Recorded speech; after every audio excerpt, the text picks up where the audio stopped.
So, is it on? You? Is it on? What's on? Come on, Gene. What? Look at this number. Oh, yeah. All right. Just want to make sure you weren't being a psycho.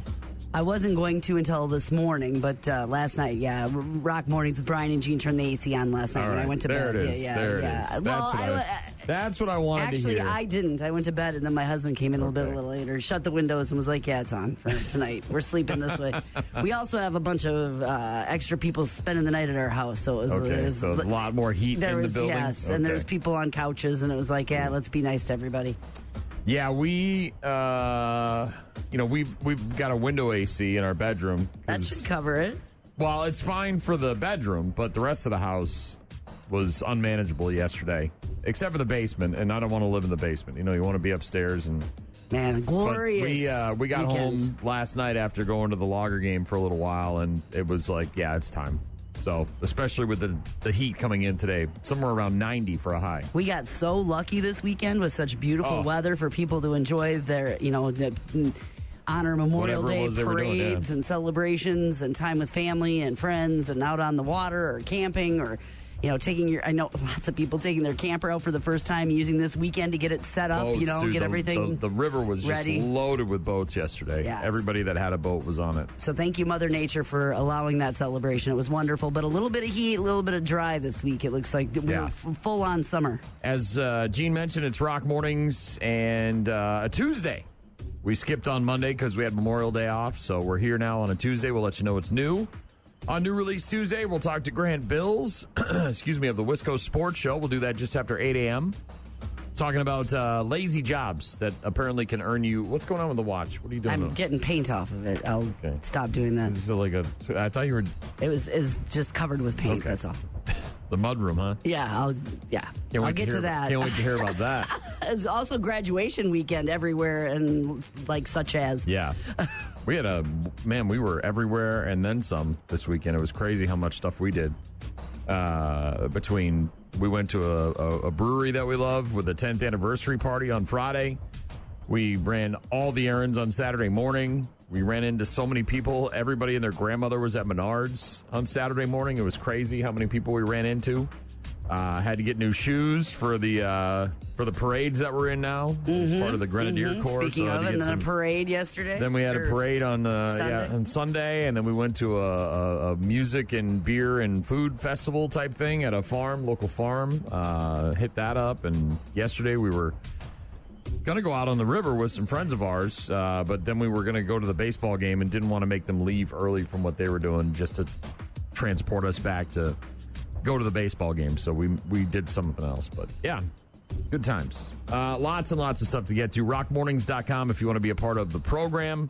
As I mentioned, Grant Bilse will join us. We'll get the bad news, happy music, and we'll let you know what's new on New Release Tuesday. Rock Mornings with Brian and Gene on your rock station.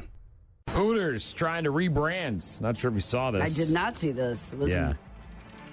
Well, they're first of all, they're trying to pull themselves out of bankruptcy. Locations closing all across the country, have been for years.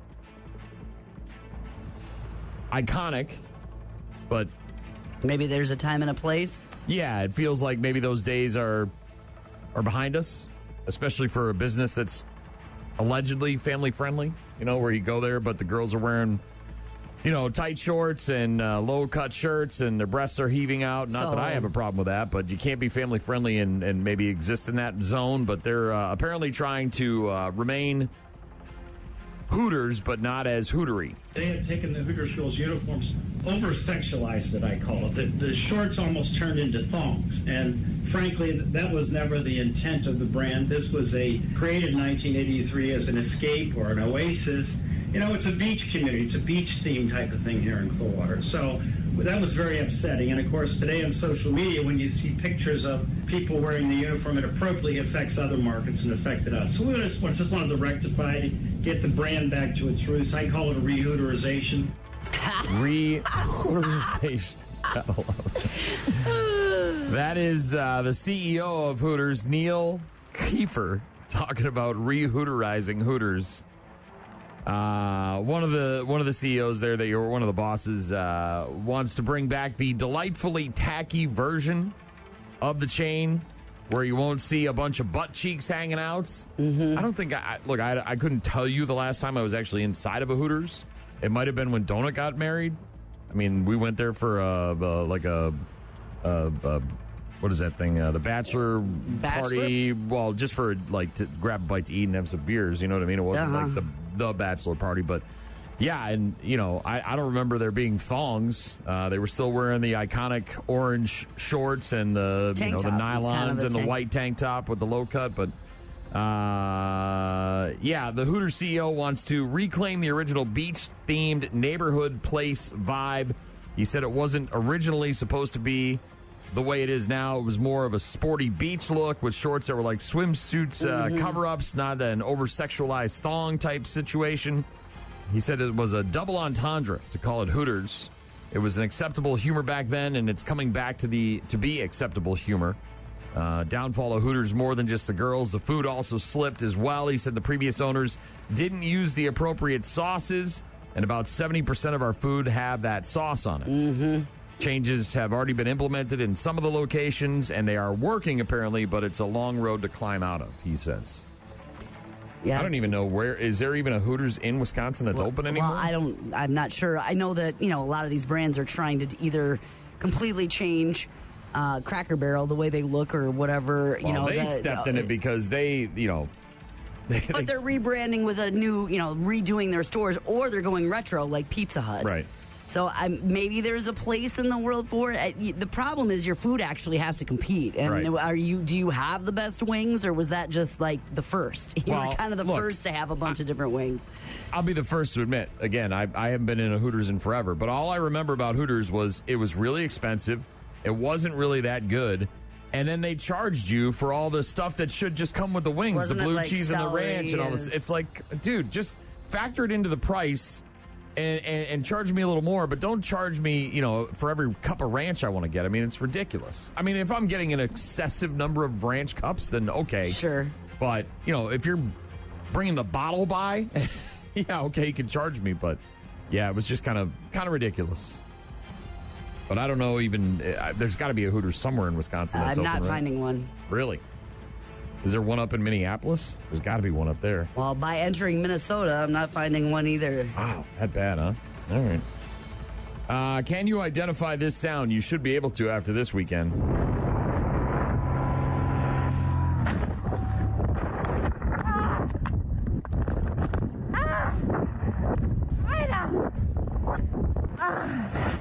I'm sorry, I don't. Oh, I'm sure you saw the video. I was kind of I know you were busy. The grid a little bit this weekend. The paraglider that got hit by the plane? Oh, I heard, but I didn't actually see the video. Yeah. A woman paragliding over the Austrian Alps, surviving after getting hit by a plane. It wasn't her that got hit, it was the parachute. Then, of course, the parachute's ruined, and she's got to release the secondary parachute, and she ended up surviving. Everybody's okay, but a woman paragliding over the Austrian Alps, surviving a horrifying midair collision after a small plane flew through her glider, sending her spiraling out of control thousands of feet in the air. The 44-year-old woman was paragliding on Saturday when a pilot flying a scenic flight struck her. 28-year-old pilot told authorities he was unable to avoid the collision. Look, there's a lot of sky and a lot of things to look at when you're in a plane, so I guess maybe if you're not paying attention. Came into your line of vision quickly is what I'm guessing. The propeller of the motor plane severely damaged the paraglider, prompting the experienced paraglider to deploy her reserve parachute. She made an emergency landing, was airlifted by a police helicopter, both she and the pilot of the plane escaping serious injuries. Authorities did not identify the woman, but someone named Sabrina posted video of the collision on her Instagram account, did not immediately respond to any messages from news outlets. Yeah, crazy. Goes spiraling, losing altitude quickly, then calmly reaching for the handle of her emergency parachute. Thankfully, an experienced paraglider managed to free her feet from her harness as she descended rapidly, narrowly avoiding a shrub before touching down on a grassy patch. The video that she was taking, obviously... ends with her taking off her gear and catching her breath. Unbelievable, the video of this woman paragliding and then getting hit by a plane. Did you see it wasn't a video, but did you hear about the woman that passed away? The umbrella? Yeah. I was just going to talk about that. Oh, my God. This is just unbelievably your time to go or something. You know, I don't know how else you explain it. It's a horrific accident. Yeah, like a 1 in a million. Yes. Few silly Jerry kind of thing. Yes. So this is one of those beach umbrellas, right? No, it's like an umbrella at a restaurant on a deck. Like a beach umbrella, right? I'm not talking about something you carry in your hand. I'm talking about a larger umbrella with a big pole, maybe a lot of weight to it. Right, one of those types of things. But this is in South Carolina. She was at a restaurant, lakeside restaurant. She died after she got hit by this patio umbrella during some strong winds. I guess it caught her right in the face and neck, and that must have just been enough to do the damage. Did it cut? I know it cut her, but did it cut her? Severing her artery. Okay, so she bled out. I didn't get the full description of the injuries, but yeah, this was on Saturday night at a restaurant along Lake Marion in Somerton, South Carolina. Woman and her husband dining on the restaurant's patio when a sudden strong wind blew an umbrella from a table, striking the woman in the head and neck area. First responders found the woman unresponsive, lacerations to her neck and her head. Yeah. Pronounced dead at the scene. Mm-hmm. Oof. And probably going to be a big lawsuit there. I mean, all the people that were on the deck, and it was a lakeside restaurant in South Carolina on a holiday weekend. So all the people that were, the guests and the people at the restaurant and all of the people witnessing this and trying to stop it, and, just a horrific, unbelievably crazy series of events. And a guy in Michigan is now going to spend the rest of his life in prison after he shot and killed another man over some car parts on Facebook Marketplace. Ugh. So this guy posted on Facebook Marketplace trying to unload some car parts, and Omar Brogdon showed up. They got in an argument about what was better, Mercedes or BMW, and then this guy shoots the other guy and kills him. Omar Brogdon, sentenced to life in prison without the possibility of parole for shooting and killing 38-year-old Orrin Hosick in Michigan, convicted by a jury in April of second-degree murder, felony murder, armed robbery, and additional gun charges. Reportedly planned to sell 2 Corvette seats to Brogdon. The seats were later found inside a Camaro that Brogdon had driven to this guy's house to buy the car parts. Encounter reportedly escalated as the guys started to fight over which sports car brand was superior, Mercedes or BMW. Yeah. Crazy. You meet up with some guy on Facebook Marketplace. You think you're going to buy some car seats off of him. Next thing you know, you start getting into it about what's better, Mercedes or BMW, and then you end up dead.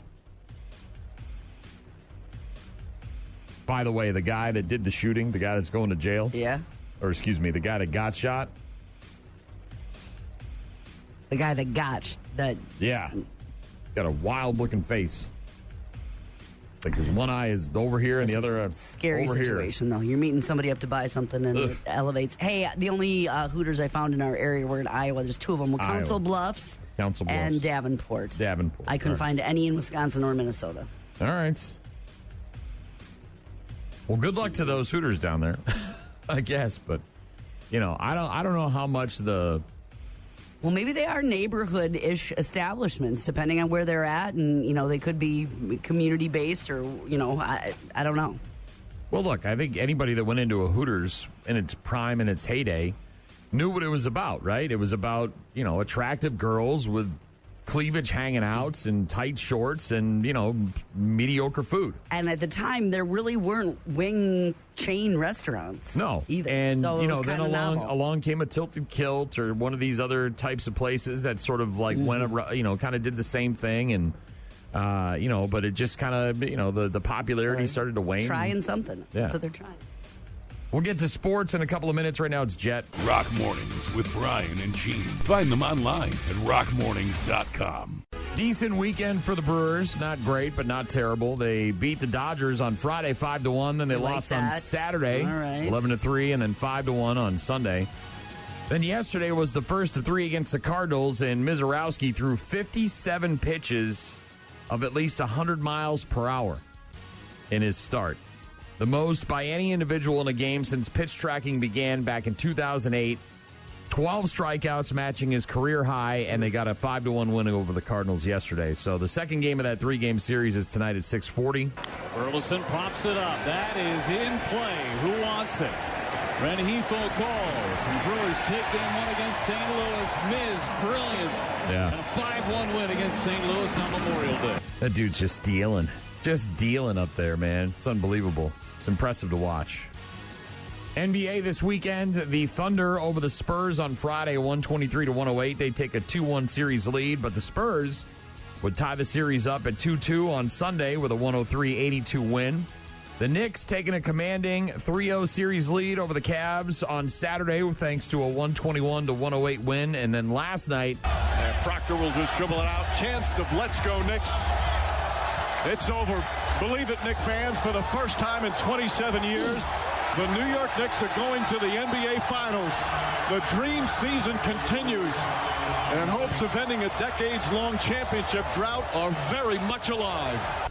Yeah, Knicks getting the sweep of the Cavs, making their first NBA Finals since 1999. They, of course, will wait to find out the winner of the Spurs OKC series, which continues tonight. Spurs are in Oklahoma City taking on the Thunder, 7:30 on NBC. That's Game 5 of the Western Conference Finals. It's tied up at 2 games apiece. The Cavaliers not letting the Knicks celebrity fans sit courtside, apparently relegating them to the second, third row. Celebrities very upset about that. You know how celebrities are. It was kind of funny. They're saying back up, let some fans have that area. Well, they just didn't want, Knicks fans on the court side. That's all. NHL this weekend, the Vegas Golden Knights over the Colorado Avalanche on Friday, 3-1. They take a 2-0 series lead. Then they scored 5 unanswered goals on Sunday after they were down 3-0 in the game. Ended up winning 5-3 to take a 3-0 series lead. The Hurricanes beat the Canadiens in overtime on Saturday, 3-2 to tie that series up at a game apiece. And then they did it again last night. Maintains control of the puck. Svechnikov, cross ice, Jarvis. Back out, shot by Svechnikov. Score! The Carolina Hurricanes take game 3. Their second consecutive overtime victory. Yeah, exactly the same outcome. 3-2 in overtime. Hurricanes beating Montreal. They now have a 2-1 series lead. And tonight in the NHL, the Avs are at the Golden Knights at 8 o'clock on ESPN for Game 4. It's a must-win for Colorado. They could get swept out of the playoffs by the Vegas Golden Knights later on tonight. Of course, in the world of auto racing, it was all about Kyle Busch this weekend. Man, what a crazy story. What a crazy story. We talked about his death, obviously, on Friday. I never would have, in a million years, assumed that it was something like that, though. So many videos and so many tributes and people speaking into microphones talking about Kyle Busch. And at the Indy 500, it was the closest finish of all time. Did you see it? The guy made the move right at the end and overtook the leader and got him just in time to cross the bricks and get the win. Mm-hmm. Felix Rosenqvist made a daring move on the outside in the closing, yards, slingshotting past the leader, David Malukas, across the yard of bricks by half a car length. The closest race in Indy 500 history, 0.023 second victory. Crazy. And then Daniel Suarez, critical pit call, race shortened by rain, ended up getting the win and, of course, paid tribute to Kyle Busch and his family and his loved ones and his fans. The race is official. Daniel Suarez wins the Coca-Cola 600. What a tribute to Kyle Busch.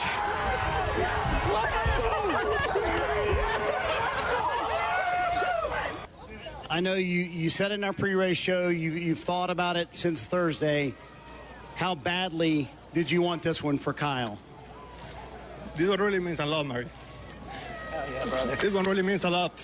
I've been saying for years that this is my favorite race of the year. I get to have my family here every year. This is most of the time the only race that I get to come, and it's been a very tough week. Kyle, he was a special man.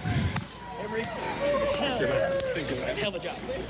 This one is for Kyle, for Samantha, for Braxton, for Lennox, for all his family. Oof. So many emotional moments. Oh, my gosh. at the Coca-Cola 600. Daniel Suarez becoming the first Mexican driver to win, Mexican-born driver, I should say, to win the Coke 600. Third Cup Series for him, Cup Series victory, and his first since 2024. But Kurt Busch laying the flowers on the big number 8 on the grass. The wife and the kids, she was bawling. Oh my gosh! Her son and just trying words. to and every the fact that they were even there was wow, unbelievable. That they could gather that much internal strength to be there for fans and his racing teams and all of that. The families first, right? And they're part of the racing community forever and ever and ever and ever and ever. So I understand you want to be around those that are familiar with you and love you, so you're getting that support. But it was just unbelievable that they were. Well, my guess is that everyone that they're close to. Yes, was there as well, and so that's where they wanted to be. And an emotional day, obviously, for everybody watching the Coke 600 and all the tributes to Kyle Busch. And crazy too, right? You start to you hear that he's dead, and you're like, well, what the hell happened? And you find out it was some kind of sepsis from pneumonia, and kind of like organ failure, right? Everything started to just kind of shut down, and that was it. It's wild. We'll get to some Chevelle in a couple of minutes. RockMornings.com if you want to get in touch with us. Rock Mornings with Brian and Gene on your rock station. At the AMAs, sounding pretty good. Not bad. Billy Idol got himself the Lifetime Achievement Award and performed some of his biggest hits, including Eyes Without a Face and Dancing with Myself, to close out the show. And sometimes we're not idiots. Sometimes these older guys go out there and they embarrass themselves. They're just not on their game. Maybe they've had a rough weekend. I don't know what it is. Maybe they're just doing too much. But Billy Idol, for all intents and purposes, sounded pretty damn good at the American Music Awards. Yeah, and kind of an inspirational acceptance speech, right? When I started out in punk rock in 1976, I thought I'd make it 6 months, and let alone 50 years. Here we are now, all these years later. Any kid who loves rock and roll or any kind of music, if you're inspired to create that sense of freedom and pursue a life of art, all I can say is pick an instrument, find out who you are, and then be that. Thank you, rock and roll, and thank you for everyone. I was listening to the 80s on 8 this weekend. They do the countdowns or whatever on Sirius XM, 80s on 8 or whatever. And they got, the original MTV VJs. And this one was Mark Goodman talking about the theme song from The Breakfast Club, Simple Minds, Don't You Forget About Me, right? An absolute classic song, right? That everyone knows, and we all identify with the 80s. We identify it with that movie. We have such an affinity for Everybody it, right? Over a certain age knows it, but yes. Yeah. I'm not talking about 22-year-olds here, but I didn't know the story. What? That apparently when they originally wrote the song, they went to the band, Simple Minds, and they said, hey, we want you guys to do this song.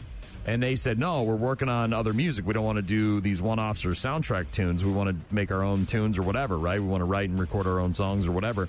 So they went to a bunch of different artists and gave it to them, and none of the other artists wanted it. So they went back to them? So then they went back to Simple, and we're in the car, and I'm hearing this story being told, and I said to my wife, I'm like, can you imagine that song? And look, you have no idea when you're Simple Minds and it's the early 80s and they're like, here's this movie that we're doing and we want you to put a song on, and you don't know how iconic and massive that song will be, and you just kind of throw it away like an afterthought, and then all of a sudden here it is all these years later. And that's what you're known for. And that's what you're known for, right? Like synonymous with your name, cannot be without. Crazy. But Billy Idol getting the Lifetime Achievement Award at the AMAs over the weekend. We didn't watch very much TV. Watched a little sports here and there, but very busy. A lot going on. Watched, some stuff in the morning, but nothing too crazy. The NBA Conference Finals continue tonight on NBC. Game 5 of the Western Conference Finals. Oklahoma City Thunder hosting the San Antonio Spurs. The series knotted up at 2 apiece.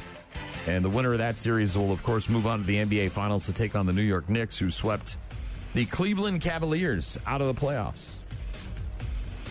Also on TV tonight, Bear Grylls Running Wild. New episode of that on Fox. Elizabeth Banks will be his guest. She's been in a bunch of stuff. She was obviously in 40-Year-Old Virgin. She's been Effie Trinket in the Hunger Game movies. She was the hostess of Press Your Luck, the new version of that.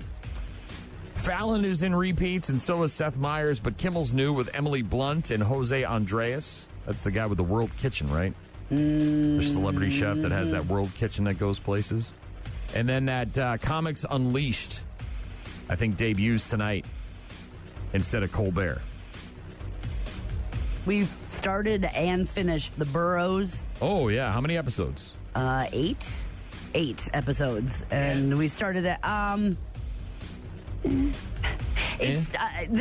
said it started out strong when we talked about it on Friday. I really enjoyed, I'd say, the first 5 episodes, and then it kind of, I thought the ending was lame. I thought it had high expectations, and then it kind of just ended. Did it feel like they didn't know how to end it, and so they just ended it? No, I think it felt like they had an ending in mind. It just, I don't know if it translated very well, I guess. I enjoyed the earlier part of the series more than the end. I'll just say that. So we've started and finished that. Saw the new Wanda Sykes stand-up special on Saturday night. That was about it, I think. Legacy, I think it's called, right? Also, I don't know. Maybe I wasn't in the mood to laugh or something or be entertained because I didn't. It didn't happen for me. I didn't find it very funny. Today is also New Release Tuesday, and nothing of real merit coming out. There is a couple of movies. Sentimental Value Rated R starring Stellan Skarsgård. It looks like this movie's probably not in English based on the cast. It's a lot of Norwegians. An intimate exploration of family memories and the reconciliatory power of art. It's called Sentimental Value. Also a movie called Agent Zero, rated R. Someone is a French secret agent tasked with eliminating a powerful arms dealer in Syria. Betrayed by the French foreign intelligence, this woman then disappears without a trace to rebuild her life in Morocco until the day her husband is then targeted. Agent Zero, rated R. A movie called Dreams, starring Isaac Hernandez, Jessica Chastain, and others. A powerful American socialite and an undocumented Mexican ballet dancer begin a dangerous affair in a tense erotic drama. My guess is that if you've been looking to see Jessica Chastain naked, this is probably the movie to do it. It's called Dreams. And then there's also a movie called Heal, which is not rated. Stars Stephen Graham. This is the guy, the father from Adolescence. Remember the show? Oh, my gosh. That show was... Yeah, he's the dad in that show, Stephen Graham. Yes. A 19-year-old criminal named Tommy kidnapped and forced into rehab by a dysfunctional couple who try to make him a good boy. Tommy must find a way to escape. That's what's new on New Release Tuesday. Not a whole lot. Again, some D-list kind of movies. Straight to DVD. Jack Osborne talking about an AI version of Ozzy. Have you heard about this? A little bit. It's not, it's a hologram, isn't it, sort of? No, it's like a complete AI digital version, not like a hologram. Talk to you? Yeah, that apparently is going to be able to answer questions and talk to you and have conversations and do all this other stuff. And, of course, people are... look, dude, you're kind of beating a dead horse with this thing, and Ozzy, and can you just leave his legacy alone? But apparently, Ozzy was a fan of this while he was still alive. So, like an avatar, almost. Sort of, yeah. So Jack has had to come out and kind of defend the family's. I don't know. Dive into this threshold. It's going to be so tasteful what we're doing. It's not going to be lame. And it's really complex what we're doing. This isn't just like hooking up an image of my dad to ChatGPT. This is some like high level technology that we're going to be working with, and it's going to feel very real. Like, it's really cool, and it's something that I think my dad would be into because we actually talked about it before he passed. So yeah, I know he'd be into this. It doesn't mean the fans are going to like it. More power to them, right? Ozzy is his dad and their father and whatever. They can do whatever they want, but they partnered up with a company called Hyperreal and creating a digital DNA of Ozzy with the voice, like image, and movement. Fans unhappy about the digital Ozzy. Jack had to fire back against some of the backlash. He was on a YouTube live stream and was talking about, the fans being a little upset. And said, I don't know. Here's the thing. It's going to be so tasteful, what we're doing. It's not going to be effing lame. It's not like you sit there and it's really complex. Yeah, so some high-level technology. Apparently he's going to be able to respond to questions, have conversations like Ozzy would, apparently. So I don't know. We'll see. But then they're going to charge you $20 or whatever it is to talk to Ozzy. Well, and is it the I don't know. Is it the feeling that we think that it's going to be lame, or is it the feeling like that's just weird to have a person, a likeness and an image and, a living performance of someone who's dead? Is that do we want that moving forward? Is that well? It seems like we do. I mean, we're doing more of it, right? I mean, there was the Ronnie James Dio thing that they did, right, with an avatar, a performance type thing. I don't understand that. I get that. Okay, maybe you missed the boat when it came to going to see some of these people, and this is your chance in a weird way, but. It just feels like, look, the guy's dead. Let him be dead. Mm-hmm. That's the end of it, right? I just feel like death is the end of things, and it's okay to leave it alone and move on and do something else. Well, and maybe that is the question people are wrestling with. Like, do they want that experience if they, if that can't truly extend beyond Ozzy's presence, right? His heart and his soul and who he is, and as a person, a living, breathing person, do we want the extenuation of that just to be able to have something to communicate with? Well, and then to monetize it, it just feels cheap. It cheapens it. It's one thing. And maybe not. I don't know. But like that, watching old videos. Like as a family, and experiencing him through his past is one thing. Like making him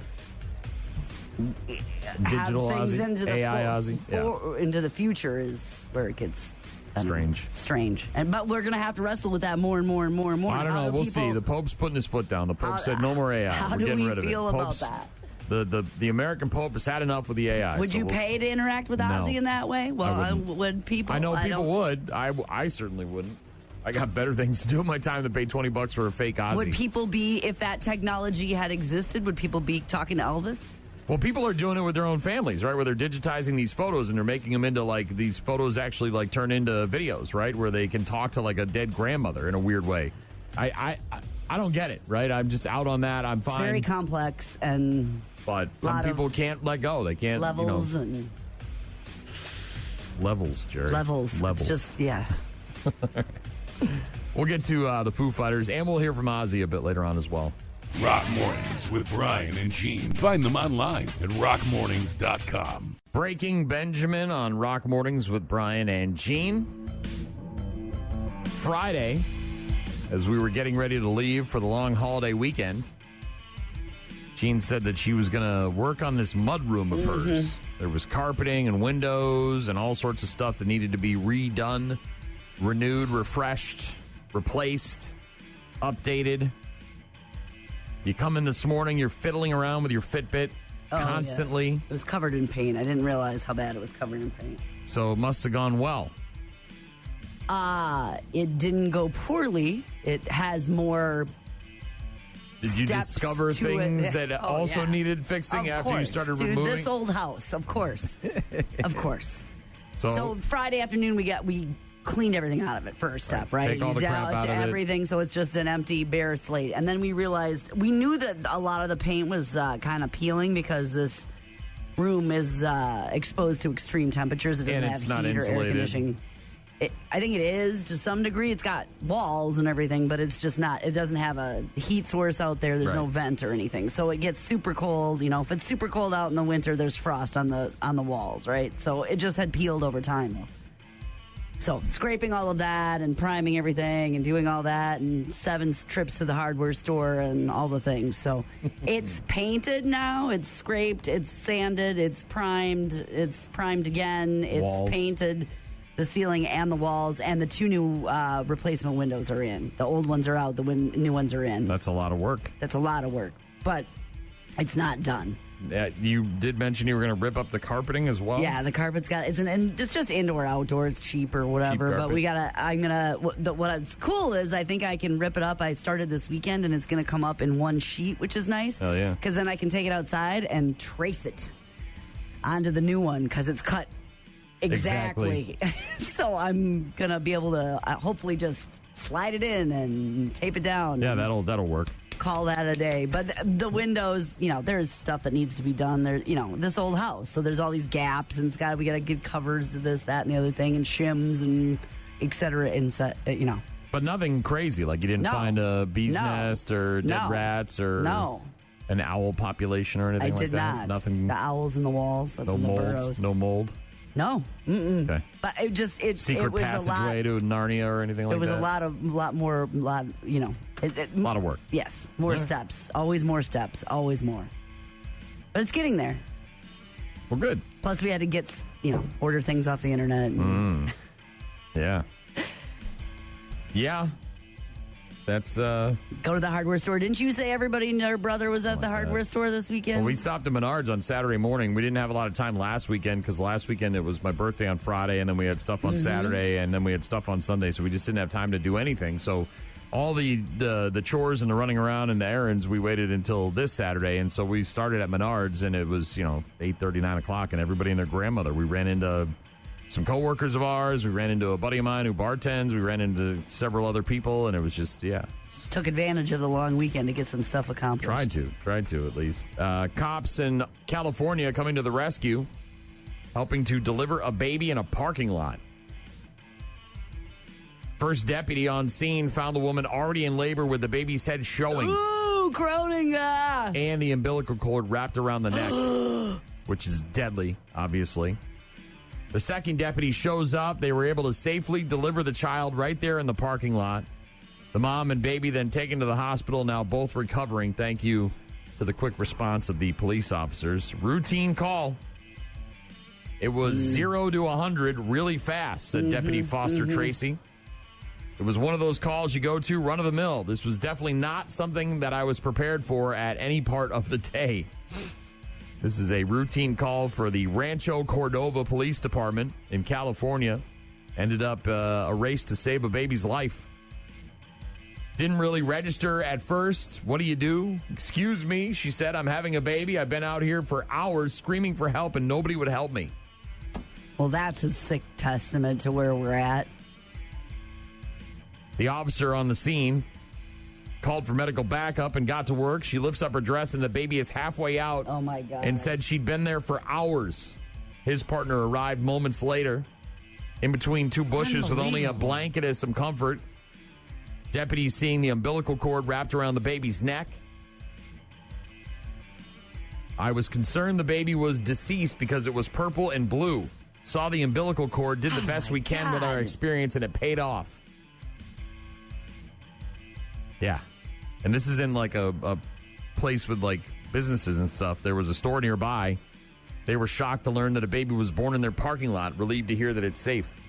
This woman's out there screaming for hours in labor, and not a single person went over to check or see if she needed some help or call 911. Like, hey, there's this lady screaming in the neighborhood. I don't want to live there.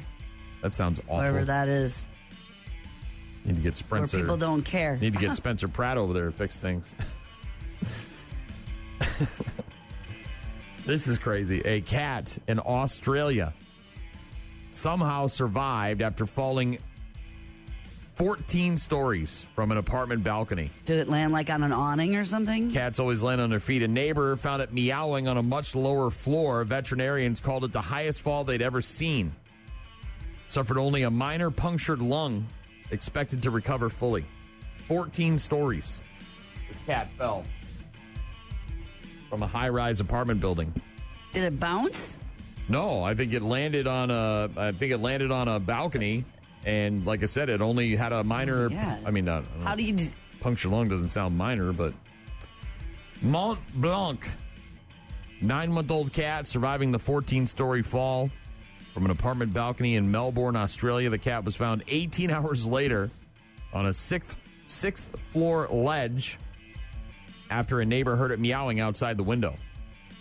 The cat only had a punctured lung. Vet said it was good to go. Highest fall she'd ever seen. No broken legs, no broken feet, no broken face. Not quite sure how it happened, but man, the owner decided to leave the balcony door slightly ajar before going to work so the cat could use the bathroom while he was gone. But when he got home, the cat had fallen from the balcony, plunging 14 stories and landing in a bush. So it sounds like the bush sort of broke its fall. On the balcony, and then that's what it landed in, like a planter with some. Because I was like, it can't land on it had to have landed on something, an awning. And this might be one of the most heart-wrenching stories of all time. This is crazy. A homeless veteran in Texas forced to leave his dog outside of a fire station with a heartfelt letter asking for help.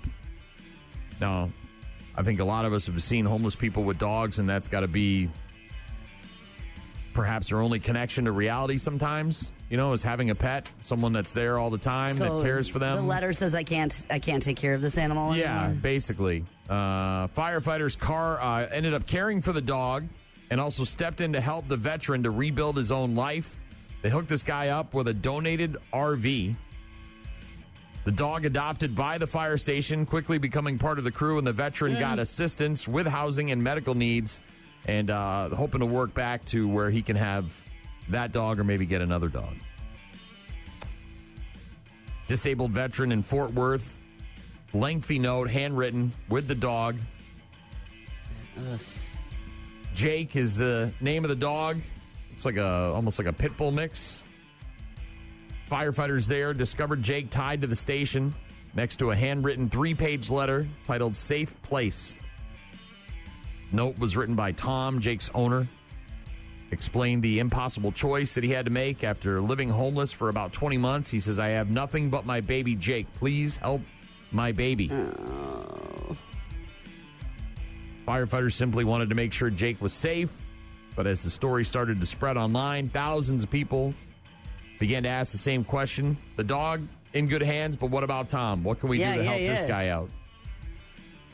The Fort Worth Fire Department, their HOPE team, HOPE team, stands for Home Outreach Prevention Education, began working to help Tom rebuild his own life, and within days he was gifted an RV camper that he can now call home. So he can live in that and have the dog back to live with him? It sounds like they're working on that. It sounds like he's got some steps he's got to get to and make sure everything, he's taking care of himself.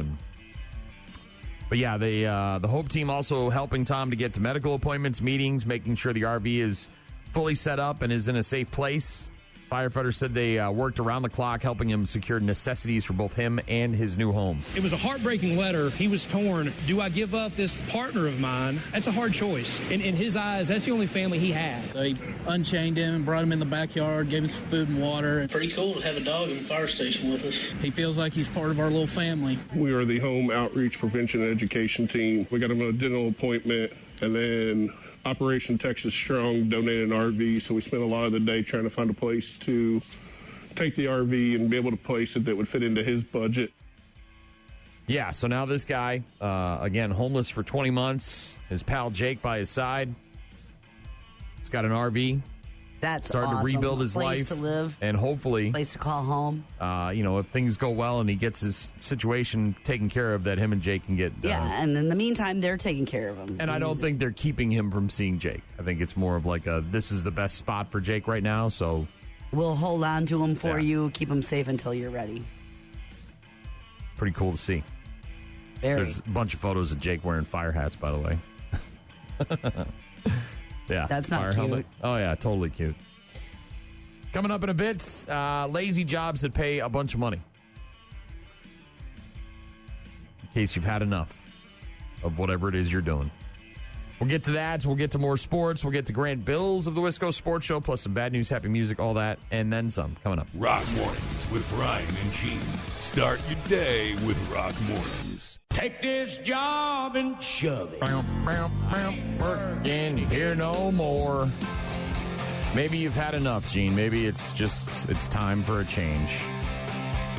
Whatever it is, if you're looking for a job and you don't want to work all that hard, but you want to make decent money, good luck, because there aren't very many of those gigs out there, right? So these are specialized, sit around, make some money, but don't have to do a lot jobs? Supposedly. Now, one thing, obviously, the caveat is that a lot of these jobs require years of training and or education. Okay. But when so you if get you've to already got that. But when you get to the pinnacle, right, and you've got all that education, training, and years on the job. Can it be part-time? You can also, of course,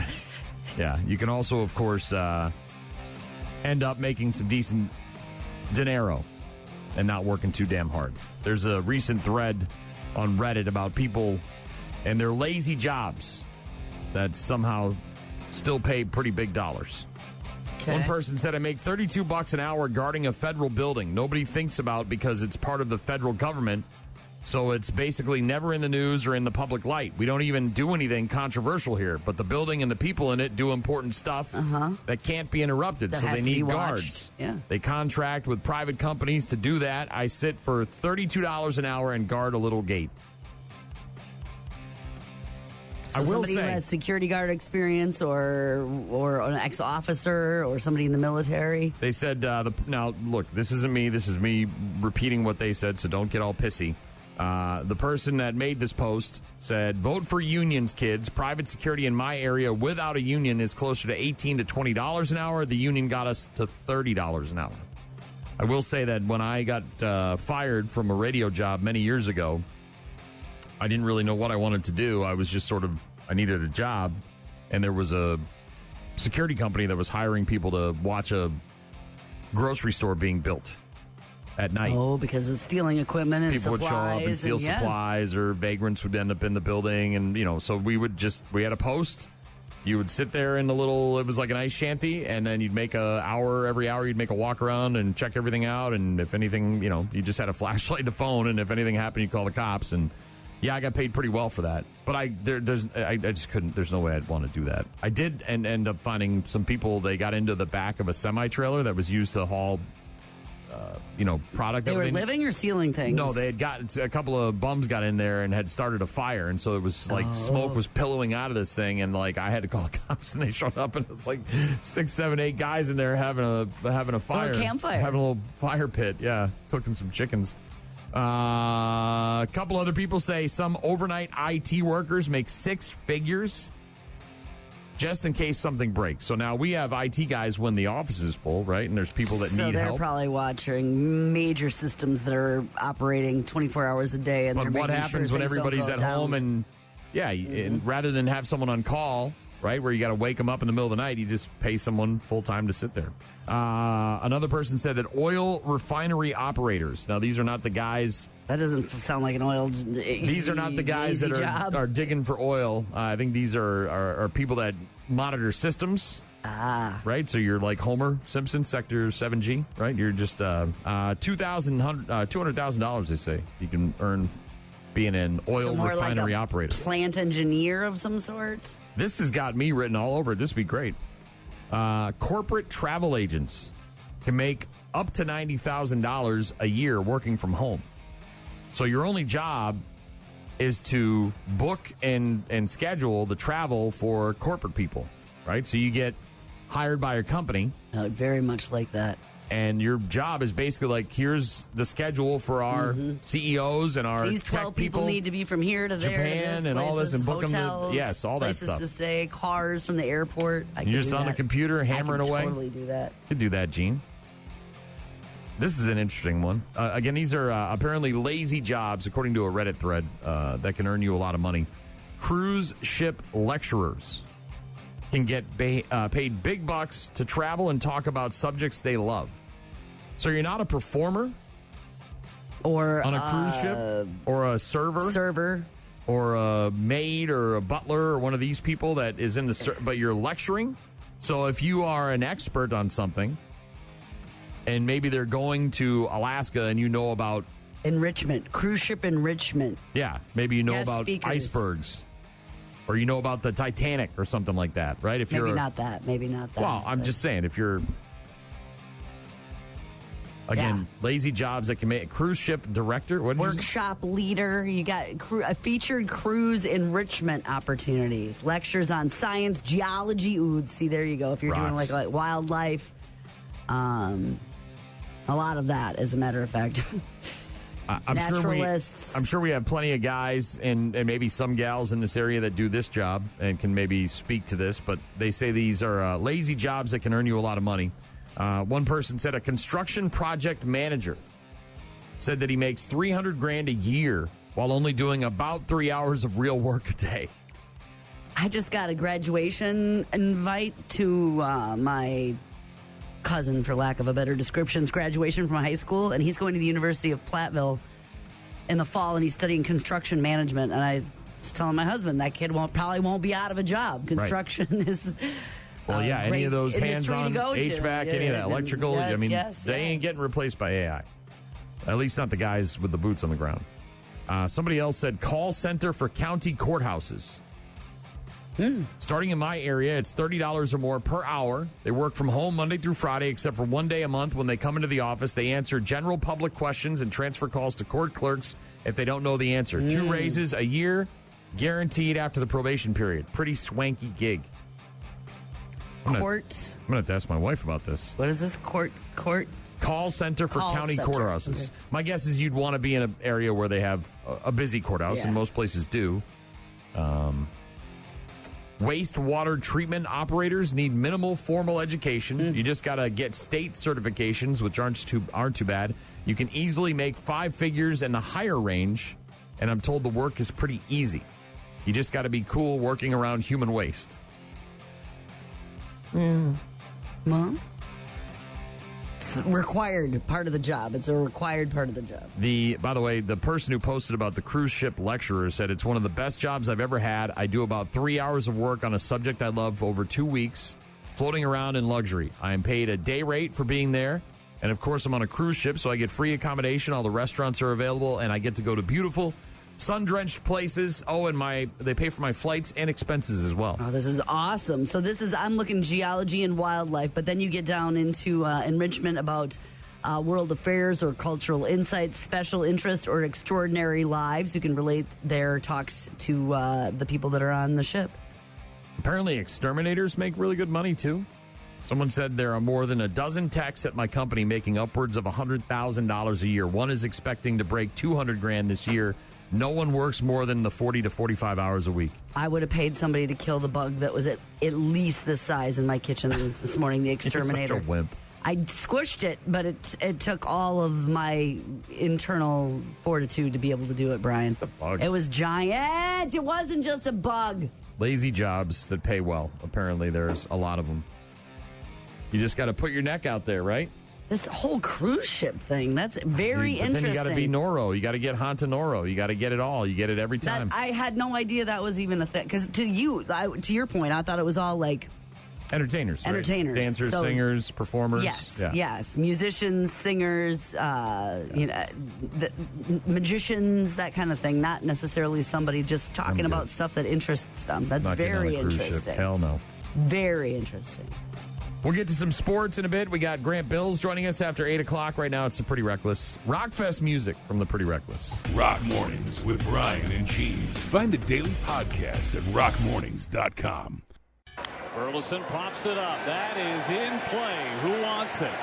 Rengifo calls. And Brewers take game 1 against St. Louis. Miz, brilliant.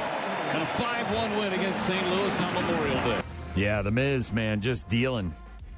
57 pitches. Is this arm going to wear out? Do you wear it out when you're overusing it like that? We talked to Grant a little bit about that last week when we were discussing the Brewers and, locking up Miz for a long-term deal. And the guy he throws gas. I don't know. It's just, you got to do what you got to do, right? The Brewers getting a nice 5-1 win over the Cardinals yesterday. The Miz striking out 12 to match his career high. And the second game of that 3-game series is tonight at 6:40. NBA tonight, Spurs and Thunder, 7:30 on NBC. That's Game 5 of the Western Conference Finals. The Eastern Conference Finals coming to an end yesterday as the Knicks beat the Cavs and swept them right out of the playoffs. Now the Knicks will wait to find out who wins between the Spurs and the Thunder. NHL tonight, the Avs in Colorado, are at the Golden Knights. That's at 8 o'clock on ESPN. That's Game 4. A must-win for Colorado. They're down 3-0 in that series. Daniel Suarez capturing the Coca-Cola 600 after the rain. Very emotional. Made the race come to an end a little bit early. And obviously everybody very emotional this weekend about the death of Kyle Busch.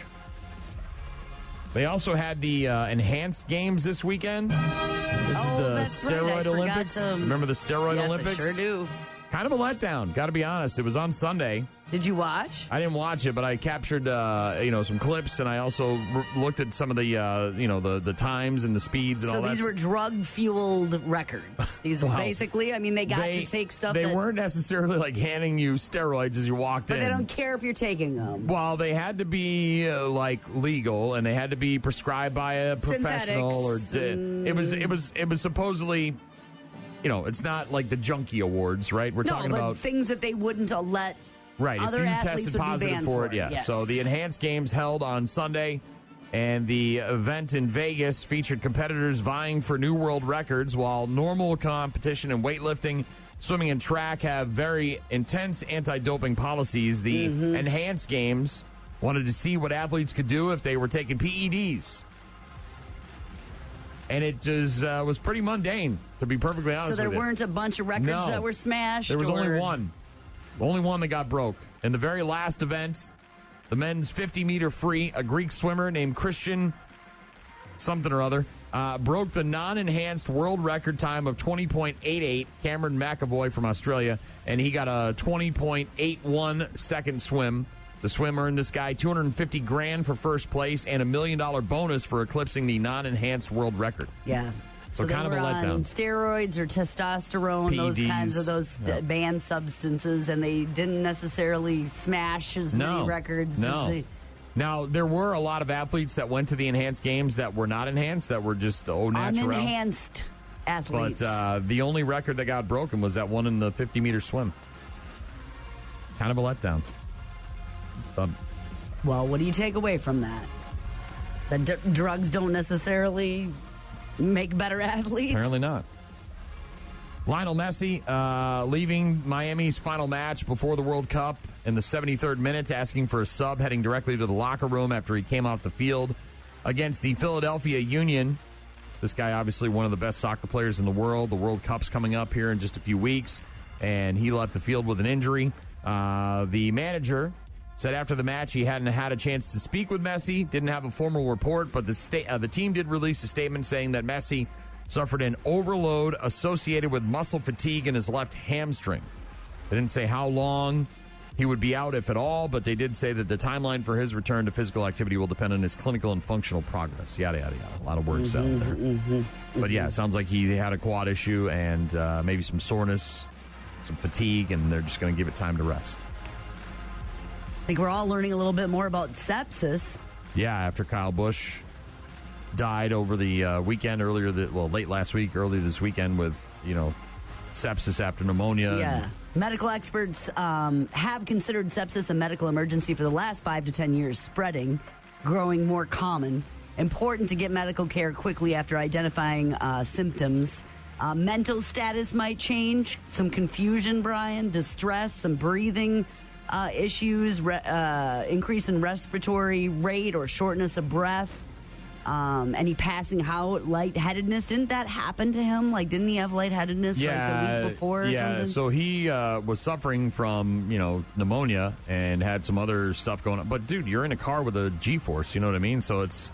But then you hear the guy was, blood was coming out of his nose, and he was, passing out, and all this stuff was happening at the testing facility, and just... Ugh. Yeah, younger, obviously, or older patients, but even people with strong patients with normal immune systems can, obviously get sepsis. I couldn't believe that was it when that news was announced. It was, I just expected it to, I don't know, be heart failure or something, and that'd be less shocking, but it just seemed like from somebody who's got doctors who are looking at him every day. Yeah, I mean, you would assume that he's got a medical care team. I don't know if they're following him around, but he's certainly got access to some really good medical care, whether it's on the track or in his regular life. I would imagine every time before you get behind the wheel. Crazy.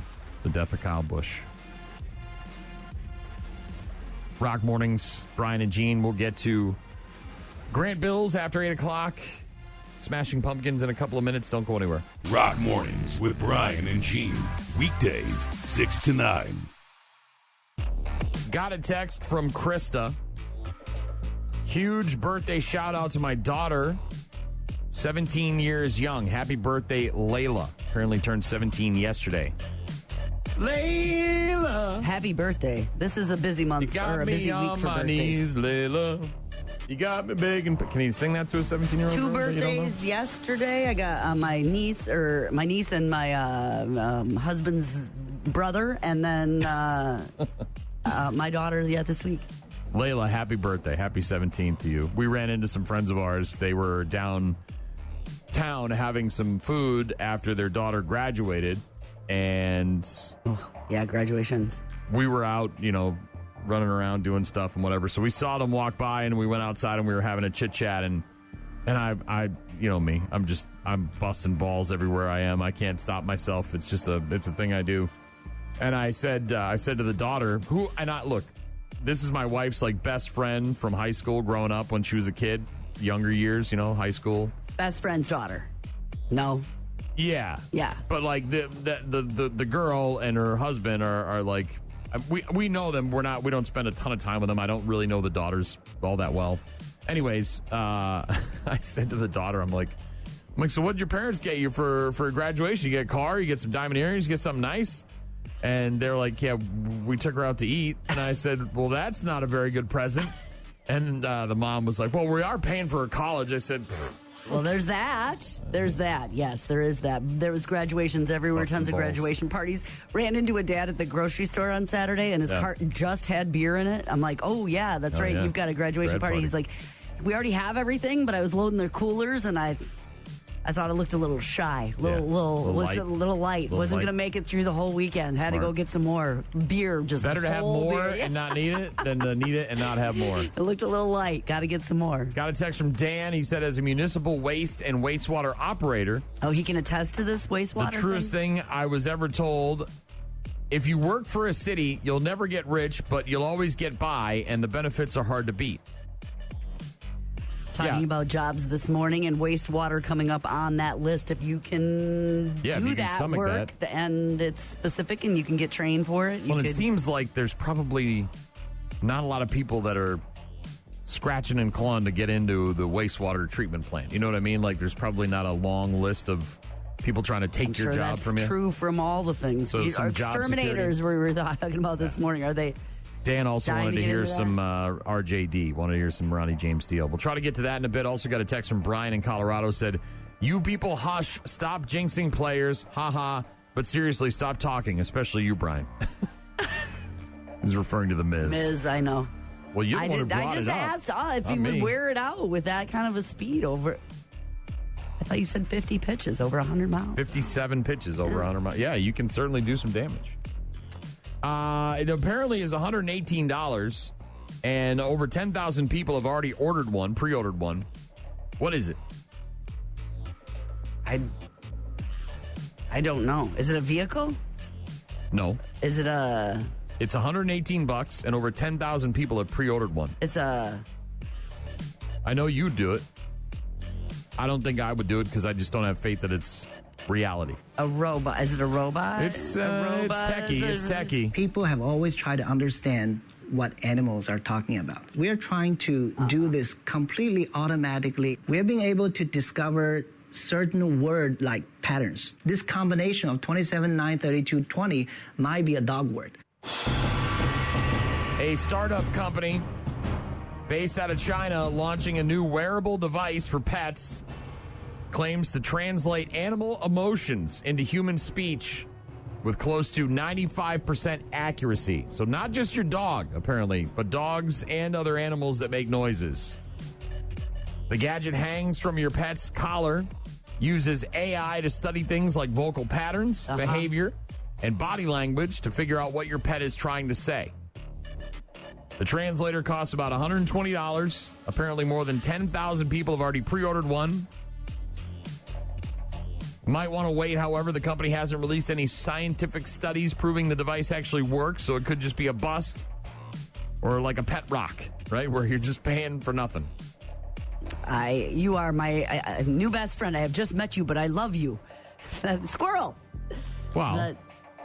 Again, the hope there is that if my dog is in distress or Am I just giving the dog treats because it's the easiest thing, or what does the dog actually want? How about the dogs that do the word, like... they step on a thing. You can train them to do that. Yeah, the pads where they can step on the thing. But supposedly this thing, they wear it, and it measures not only their emotions, but their movements and other things that apparently can relate to whatever sounds they're making and what they actually want. My golden retriever would just be freaked out by everything all the time. She's terrified of boxes. Oh, goodness. Like packages coming in the house of any size. It's just, I don't know. Nothing bad ever happened to her. We got her as a puppy, and she's just traumatized by boxes. Well, if she'd tell me if I had one of those, I don't know what she'd say. Rock Mornings with Brian and Gene. We'll be back with Grant Bilse in just a bit. Rock Mornings with Brian and Gene. Find them online at rockmornings.com. 8:15-ish on Tuesdays. We're joined by the host of the Wisco Sports Show, the one and only Grant Bilse. You can hear his program weekday afternoons from 4 until 6 on stations all across Wisconsin like WKTY in La Crosse and Sports Talk 105.1 in Eau Claire. Grant Bilse, how was your Memorial Day weekend?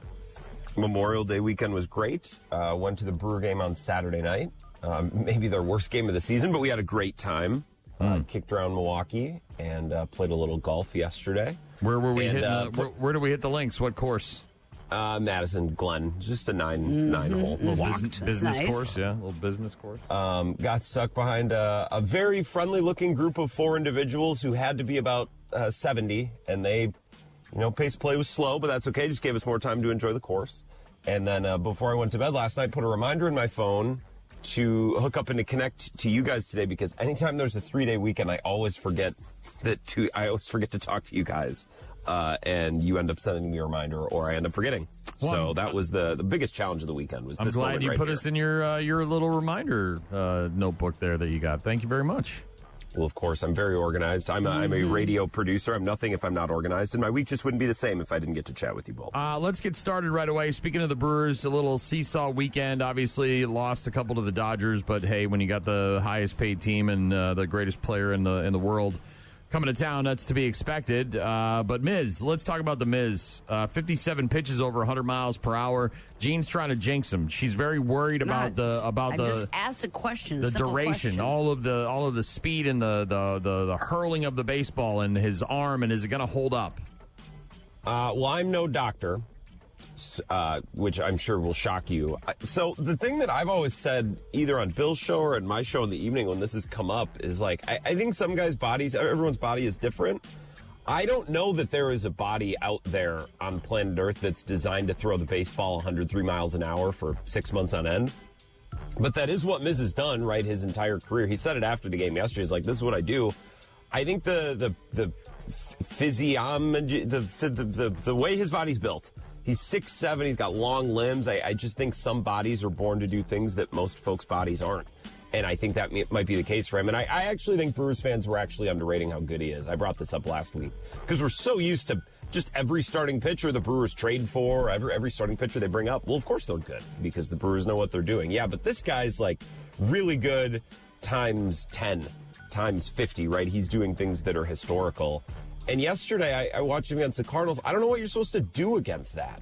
I just don't know what you're supposed to do against him when he's locating pitches, when he's not spraying the ball all over the place. Because you have to look fastball, and if you don't get it, he locks you up with a curveball. There's nothing you can do. And then if he throws 103 at the top of the zone, which looks like 105 because he's 6'7" and gets all that extension, I don't know how you're supposed to put a bat to the ball. So as long as he keeps throwing strikes and stays healthy, yeah, guys might get lucky here and there and take him out of the park. Close your eyes, swing really hard. But I think we're going to see this all year because I just don't know how you attack that. Well, and I feel like when I watch Miz, unlike, let's say you're a guy who's in the upper 90s and you're trying to get to the hundreds, you're straining. Mm-hmm. I don't feel like the Miz is straining when he's reaching these speeds. It feels more like a natural throw. I mean, yes, he throws hard and he puts a lot of effort into it. You have to. But it doesn't feel like he's reaching for another level that maybe isn't there all the time. It's more like a windmill. He's got those big arms that just go around like that. Or a trebuchet, like an old medieval catapult. Yeah. Catapult. Which I remember from history class. I mean, he's huge. He looks tall. but he added a lot of lower body muscle this offseason. I just think his body's unique, and it allows him to do it, and it's the way he's thrown forever. And he said very plainly again after the game yesterday, like, this is what I do. This is always how I've thrown. This is how my body works. Tigers don't change their stripes. You know what I mean? Yeah. So don't mess around with what's working. I mean, yeah, the guy could certainly pull a UCL or something, or get a Tommy John surgery, whatever but that you can't pitch out of caution, right? You just got to throw that to the wind and hope for the best. Yeah, knock on wood, of course. I mean, anybody could get hurt at any time. Grant, you mentioned that you went to the game over the weekend. I want to know, did you participate in the latest sports fad, the tarps off? Did you tarp off? Because it's happening in Milwaukee, and it seems like the Milwaukee people are taking it to another level. No, we did not participate. I had quite a few. I don't know if I standed up and started swinging my shirt around, I don't know that I would have been able to stay upright. It's not that, nothing irresponsible, but we started at like noon. We were kicking around Milwaukee, so I felt like an old man, sitting in the loge level looking across at the 400 saying, "Oh, look at those crazy kids. They're having a good time." Look at them doing thing with their friends. Says the guy in his 20s still. Well, that's true. But like even some of these tarps off sections, it looks like a lot of kids, in their teens or in their lower 20s, college age, high school age kids. It looks fun. This started at an Oklahoma State football game last fall as a protest. And I think it was kind of a protest maybe at Cardinals games too. There were some Badgers fans that were doing it last year. Screw it, our team sucks. We're just going to kind of embarrass you by taking our shirts off and scream. But now it's become like a celebratory thing. I did not participate. I'm much too old for that, as I said, Simpson. Man, you really don't like to have fun. You just are no fun, Grant. You're NFG. I don't know what your deal is. You wouldn't want to venture up there with me one time and take our tarps off and get silly with each other? What does that mean? What does that mean? We were singing karaoke on the shuttle bus over there. Like, I had plenty of fun. I can do it with my clothes on. Whoa. Singing karaoke on the bus on the way over, Gene. Really ripping it up there in the big city. He's tarping off with his... tarping off. So, were they supportive of that, or were they checking out? I mean, there was all those pictures that kind of were like, oh, the Brewers are cracking down. Can't stop it, Gene. Don't even try. I don't know. People were getting mad on Twitter. How can the Brewers shut this down? It's like, I don't care. Near sellout space, so they had limited seating. Is that what the deal was? And so they couldn't... Just let it be, all right? Because you look like a total a-hole trying to shut something fun down. Like, it's like you're like the HOA Karen coming out and telling the kids to stop playing basketball because on the it was street. Sold out and there was seats behind them that were blocked. Is that what it was? But I don't know. People were on. Well, the Cardinals have already designated a section in their ballpark now where the kids can go tarp off, and maybe the Brewers will do something like this. One season of tarping off. This will fade fast. It'll fade. No, I think it'll fade by the 4th of July. I noticed that some baseball media, the baseball media company John Boy, for example, released a line of shirts this morning that say tarps off on them, which I think is kind of defeatist. The whole point of going tarps off is to not have a shirt on, but I guess if you could make a couple of bucks. The Brewers were trying to shut it down. They just weren't letting more people into the section, which, like, I don't care. Buy a ticket and then sit in the seat that's on your ticket. I don't have the energy to fight the Brewers on how they're handling attendance in the 400s. People were so offended over this, and I'm sorry. I just don't care that much, I guess. Brian, we need a tarps off shirt for him badly. What we really need is a video or a picture of Grant participating in some good old chicanery. Something fun, something to let his hair down a little bit, maybe something a little wild. He sang Neil Diamond on a shuttle bus. Wow. Call the press. I don't understand why I'm being mocked for that. That's a fun thing. That's not nothing. I didn't say I went and played bingo at the old folks' home. I was with the group, and we're getting drunk, singing karaoke on the shuttle bus from the bar to the game. That's not nothing. Why am I getting guffled? Grant sang karaoke. Grant Bilse, host of the Wisco Sports Show, heard weekday afternoons on stations all across Wisconsin, like KTY in La Crosse and Sports Talk 105.1 in Eau Claire. I want to move on to the Packers. I know that there's OTAs starting today. Not a lot of stuff to take from that, but I do want to talk about one player in particular on the Packers. Great football name. Very interesting, resume, if you will. This guy hits from 50 all the time. Trey Smack, the new kicker. Mm-hmm. What do you know about this guy? Obviously went, to Florida, right? He went down to Florida for school, and he can hit him from 50. Are we looking at this guy to to take over all the kicking duties? Is he going to do the PATs and the field goals and the punts or the kickoffs? Is he going to kick from 60, 70? What are we looking for from this guy? So I'm glad you asked me about the kicker, because if you had just plainly asked me, what are you paying attention to in OTAs, I would have said the kicker, because they drafted this guy. Sixth round, right? Sixth round, but they jumped up to get him. So they really spent their sixth rounder and both of their seventh rounders to go get him, which, look, it's not a first round pick, but it's not nothing, right? Like, they wanted this guy, clearly. And then they cut Brandon McManus just a couple weeks later, who, assumedly, I thought they were going to compete in camp. Now, they have this Lucas Haversick guy who kicked in games last year, and I would imagine they'll bring in some other third guy just for the sake of a good old kicking competition. But they clearly want this kid to get the job, and he's going to have to really, really suck at OTAs and in training camp to not get it in favor of somebody else. He made kicks in college. That's the thing. When they drafted Anders Carlson, the last kicker they drafted, who was a disaster, was not overly accurate in college. He had a strong leg. They liked his traits.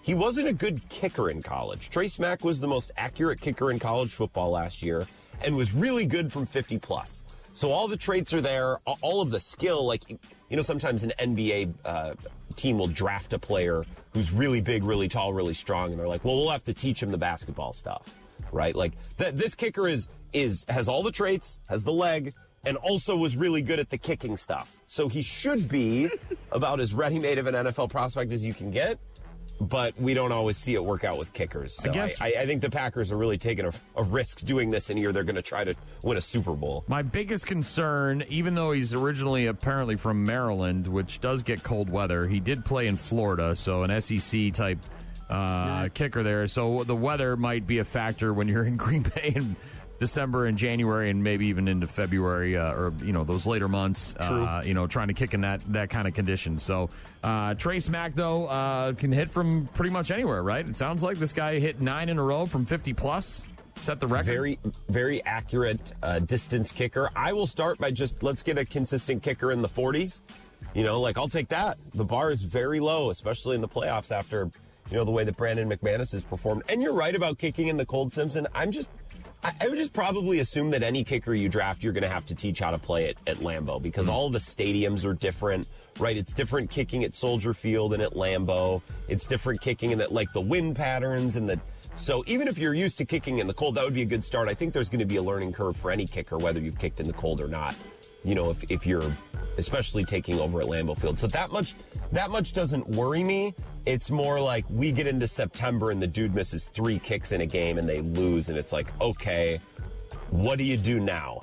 You know what I mean? Because this team isn't rebuilding. At least when they drafted a kicker in 2023, that was Jordan Love's first year, and they kind of assumed they were rebuilding. They were kind of starting over. Now, that didn't turn out to be the case, and that pick was terrible because he missed kicks in the playoffs, and it was a big deal. This is a Super Bowl or bust team, essentially, this year, and rolling with a rookie kicker is a choice, let's say. It could work, but it's certainly a choice.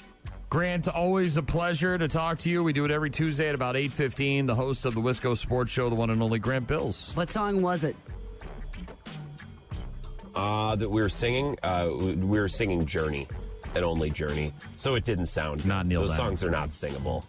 Mm-hmm. You and your Journey, Jeff Porcaro, weird Toto thing. Like, you're so Toto far rules. out there, man. Toto. So just two of the more popular bands of the 80s. Yeah, Grant's such a horrible drummer take. Can't wait to see this guy I kept perform. my shirt on, though, on the bus. It was so nice to talk with you both. I'm going to go listen to more Journey now. That sounds nice, actually. Thank you for the reminder. I'm going to Photoshop you on your head onto the body of one of these tarps off guys. I'm going to do that today. Sending them to you later. The host of the Wisco Sports Show, the one and only Grant Bilse, each and every Tuesday at about 8:15. I guess I maybe would have tried to choke it down. Yeah, he would have. Getting all sloshed before the game with his buds, rolling around Milwaukee, and then doesn't do tarps off. Got a once-in-a-lifetime opportunity. You just want to know who the starting shortstop. This guy. Don't stop. Bad News, Happy Music is coming up. Don't go anywhere. Rock Mornings with Brian and Gene. More from Brian and Gene is coming up. You're about to enter a beautiful, exciting, wonderful new world. A cockroach living in your nostril. Now that's just nasty. Add in some Haven't pooped for 30 days. Poop is raining from the ceilings. Poop. And sprinkle in some hashtag Florida Man for flavor. Florida Man. Florida Man. Florida Man. Florida Man. Florida Man. Florida Man. Florida Man quits his Burger King job, steals all of their chicken nuggets. It's bad news. Bad news. With happy music. Let's rock. I know you said you weren't really on the internet this weekend. You disconnected a bit. You did hear about the paraglider getting hit by the... Yeah. I wouldn't say disconnected. I was on the internet. I just wasn't spending a ton of time. Did you see the graduation that continued in the midst of a downpour? Yes. Oh, my God. Oh, man, it was so bad. To the point of where a few of them, almost... wiped out. Yeah. I got injured. I don't know what the weather forecast was in this community. I don't know how soon the weather was supposed to change, but it felt like they could have maybe moved this inside or delayed or postponed or something. This is in Tennessee, Franklin, Tennessee. Heavy rains. This was last Thursday. Didn't stop the high school graduations for both Centennial High School and Franklin High School as they read the names of their graduating class in a torrential downpour. Yeah. I'm not talking about light rain. I'm not talking about a drizzle. I'm not talking about some fog or some mist. I'm talking about torrential effing downpour. I think they took the rain or shine policy a little too by the word. You know what I mean? Like the decision to at least pause it. Well, I'm watching this thing happen, and only one person has got an umbrella, right? Everybody else is up there just getting soaked. This one person, the umbrella probably can't be doing that much good. But, yeah, the kids in their caps and gowns walking across the stage as the torrential rain falling there in Franklin, Tennessee. One person, a parent of one of the Centennial graduates, said as soon as they started speaking, it started pouring. I'm singing in the rain, just singing. They can't move this inside to the gym or wait, pause it for a little bit. Well, I put it into my own terms, right, which is what you do with stories like this. You put it in your own head and you try to figure out what would we have done if this was my graduation. We had a huge graduating class, and it was in the middle of a baseball stadium. And you can't just all of a sudden move everybody. And we were all on the field. Now, if thunder and lightning and rain had come down, we probably could have found shelter in the tunnels of the baseball field maybe for a little while. I don't know if this was the case here. I don't know if they had anywhere to go. It was nervous. Someone was going to slip and fall down the bleachers. All the elderly people, many of the festivities that come with the special day are having to take a rain check. One of the parents said, my daughter is already planning to redo photos. She wants to go back and do photos on the football field and get all done up again. Somebody posting on there, you don't mean to laugh, because if you were there and you brought your mother or your family and everybody's getting Granny's completely up there getting soaked. But I did laugh when it said, that embrace adulthood, the reminder of the bitter pill that it is life after. Yeah, this is what real life is like. Lessons in adulthood, but take those kids down a peg a little bit. Oh, they're getting hammered by rain. Hammered by the rain. Yeah, I did see that. This is in Washington State. Police there called to the address of a vacant, boarded up house after neighbors suspected someone was trespassing because there was smoke coming from the chimney. So this house in the neighborhood has been shut down. The neighbors know it. It's been boarded up. No one's living in there. Looks like somebody's living there. But all of a sudden, there's some smoke coming out of the chimney. Well, that don't seem right. When the cops got there, nobody would answer the door, but they could hear somebody inside. That person apparently climbed out a second-story window onto the roof. The cops shouting at the guy to come down, but instead of coming down, he decided to climb into the chimney. Yes, the same chimney that was already smoking. So there was a fire or some semblance of a fire. The only place to hide was inside the chimney. You were already good. You were in the house. Why did you even come out? You heard the cops banging on the door. You left the house just to go back into the house. Where do you think the chimney goes? It doesn't go to some other universe. No other some options. Parallel just the place where it's on fire. He did get stuck, by the way, in the chimney. Of course, because he's a big idiot. Mm-hmm. Fire department had to come and open the wall to get this guy out because there was residual smoldering debris in the fireplace. So this guy's stuck in there breathing in all this smoldering debris. They got his ass out. Sounds like he'll be fine. He was arrested. His first trip, though, was to the hospital to make sure he was all right. Unclear what charges he's facing. There's something stuck up in the chimney, and I don't know what it is, but it's been there all week long. That guy. Idiot. Big dummy. Again, why would you even leave the house if I don't know. If the next thing you're going to do is go right back into the house? Just go back through the window you came out of, you big idiot. Dumbass. This is interesting. A father in Florida, #FloridaMan, says that a Lyft driver used artificial intelligence to fabricate photos of car damage and charges daughters a $75 damage fee after a trip home from the beach. So he's claiming they're fabricating. So they damaged the Uber driver's car is what they're saying. Well, the Lyft driver is saying these kids got in. I gave them the ride, but they messed up my backseat or wherever they were sitting. But apparently used AI to create the photos of the damage that didn't occur. This is in Boca Raton, Florida. The dad says that the Lyft driver used AI to fabricate photos, charging his daughters a $75 damage fee. The guy's name is Bert. Said his daughters and their friend had been at the Red Reef Park, ordered a Lyft ride home, said he never expected what came next. A fraud alert from his bank and a damage charge. He said, I got a fraud alert from my phone from Chase Bank saying I have an unrecognized charge from Lyft. Said the $75 charge came after his daughters were accused of leaving a mess inside the vehicle. His first instinct was to hold the daughters accountable, right? Maybe he knows they're kind of messy. This is a possibility. He said, in my mind, I'm thinking these girls are grounded for the whole weekend because him thinking they did something to the car. My daughter swears up and down, no, Dad, we didn't do anything. We didn't do it. Okay, so he's got this charge. This guy his credit card's going, hey, do you want us to pay this? It seems a little sketchy. Well, he's reaching out. He got in touch with Lyft, who initially sided with the driver.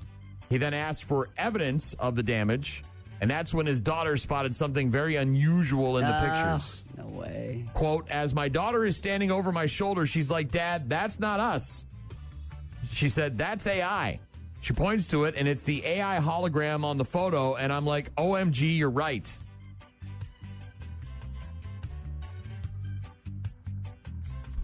After this guy pointed out the AI-generated imagery, he says Lyft agreed and apologized. The company then reimbursed the family and permanently removed the driver from their platform. This guy's giving it up for $75. Desperate. Well, there's a lesson to be learned there. $75 charge. How many people would probably just pay it? Right. Just didn't have any idea. Just said, whatever, man. Sure. Just pay it. My daughters are messy. Whatever. Yeah. But investigate those things. Crazy. Last but not least, in our industry, news would be man bites dog. Not news is dog bites man. Mm-hmm. So not news would be person shoots dog. News would be dog shoots person. I'm guessing the person's gun and the person's dog. Yeah. This is a different person. A dog accidentally, I like how it's an accident. Like the dog had any fault in this whatsoever. The dog's dogging. What am I supposed to do? I don't know nothing about shotguns. I'm just doing dog stuff. The dog accidentally shot a woman with a shotgun at a convenience store in Nebraska. Because, you know, when you're riding around in Nebraska going to convenience stores, you got to have your shotgun on the seat and loaded, ready to go. You never know what's going to pop off. So the dog's just being in the front seat. The dog jumped on the loaded gun and it fired, hitting a woman in another vehicle in the arm. She's apparently going to be okay, and the police are investigating. Possible the owners of the dog and the gun are in some trouble. This is my boomstick. Yeah. Not locked. Scotts Bluff, Nebraska, police department there called to a convenience store after a dog accidentally shot a person with a shotgun. They got a report the person had been shot by a BB gun. All right, so it's not really a shotgun. They said BB gun. On the way, they were okay, so they got misinformation. So first, they were told it was a BB gun. On the way there, they were informed that it was actually a shotgun that did the shooting. My bad. Upon arriving, the officers found a truck with an attached camper. The passenger side door panel of the vehicle had taken damage consistent with a shotgun blast.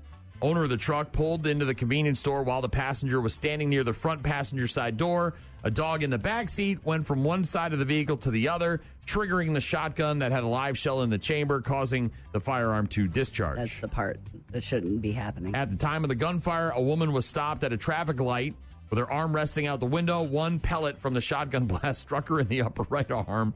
Injury not believed to be life-threatening. Family member took her to the hospital. Yeah, she's going to be okay. But still what under if it investigation. wasn't? What if it went through the car? You know, shot her at the right exact moment and killed her. Right, or in the head or something like that. Just riding around with a shotgun, ready to go, loaded, one in the chamber. Hell yeah. It's the way we live out here in Nebraska. Never know when things might pop off. It's wild out there. It is. We got a text from Aaron. Gene, we need more of this Levon Helm story. Gene apparently has a drumstick that she got directly from Levon Helm. And is it Levon or Levin? I think okay. Whatever floats your boat. boat. It was a trailer. It was like a green room. You know, they bring in the campers for bands when they don't have anything. It was at a park alongside the riverbank in Rockford. It was called Wing Ding, and it was like a holiday weekend music festival. And that's where I saw the Wallflowers. And the band was playing? It was terrible. They were awful. The Wallflowers so bad. The worst live band I've ever seen in my life. But Levin was there. I'll just go with that. And I went there from the radio station. You know, you get to go and meet people and introduce them, walk them around, make sure they got food or beverages. Everything showed up that they needed on their rider or whatever. And so I was the representative, and I was there. And then I was like, I'm a big fan. And he was like, would you like me to sign a drumstick? And I was like, I absolutely would love that. And then now I have drumsticks signed by him. Did you have to sit on his lap to get this drumstick? I did not. I did not sit on his lap. He was really, really sweet and genuine and nice and, you know, just a Aaron, cool guy. I apologize. There's not much more to the story. It's not. Gene made it sound like there was a little tryst that just occurred. Because it was a trailer that I went into. And that's where all the good stuff happens, in a trailer? It does. You know that. Gotta be careful. But it didn't. It was he was a nice guy. Brian in Colorado texting in earlier telling us to hush, stop jinxing players, stop talking about the Miz. I just asked a question. I didn't know. I was unfamiliar. Krista wanted us to shout out to her daughter who turned 17 years old. Happy birthday, Layla. And big thanks again to Dan. Said, as a municipal waste water operator, the truest thing is that I was ever told was, if you work for the city, you'll never get rich, but you'll always get by, and the benefits are hard to beat. Yeah. Dude, city benefits, state benefits, county benefits, way better than the benefits you get here. That's for damn sure. Government. Thank you very much for all the correspondence. Have a great rest of your Tuesday.